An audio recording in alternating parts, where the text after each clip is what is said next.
Responding to the statement Wi-Fi is a disaster in Guyana, during an appearance on the Globespan 24/7 program on Monday, President Irfaan Ali said better internet connectivity will come to all communities across the country, with Linden, Region 10 and the Essequibo Islands West Demerara already lined up for new bandwidth infrastructure. And Dr. Ali explained that his government's plan to end unreliable connectivity while reducing the cost for ICT services is laid out in its push to liberalize the sector and bring an end within months to the decades-old monopoly that the Guyana Telephone and Telegraph Company enjoyed. This should have ended some years ago. We very quickly were able to end the monopoly and liberalize the telecommunication sector. Since then, we are seeing tremendous interest in added bandwidth capacity and private investment.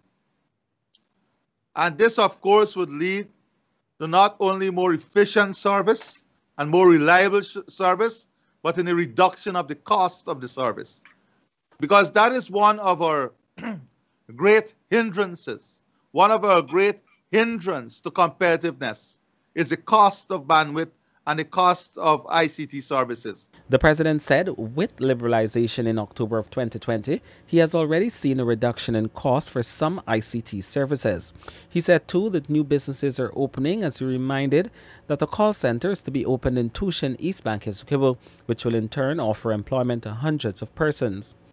To not only reduce the costs, but to bring business opportunities in call centers and so on, where housewives can become employed, trained and retooled and employed.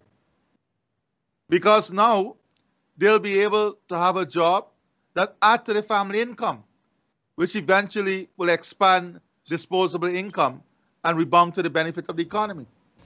Guyana's telecommunication sector was formally liberalized on October 6, 2020, with the government issuing the commencement orders to fully bring into force the Telecommunications Act of 2016 and the Public Utilities Commission Act of 2016. Both laws were passed in the National Assembly since 2016, but were never brought into force by the previous APNU-AFC government.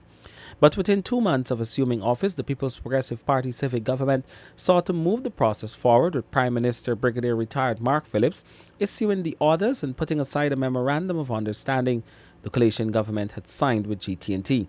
The legislation creates a clear, harmonized framework and a level playing field for the sector.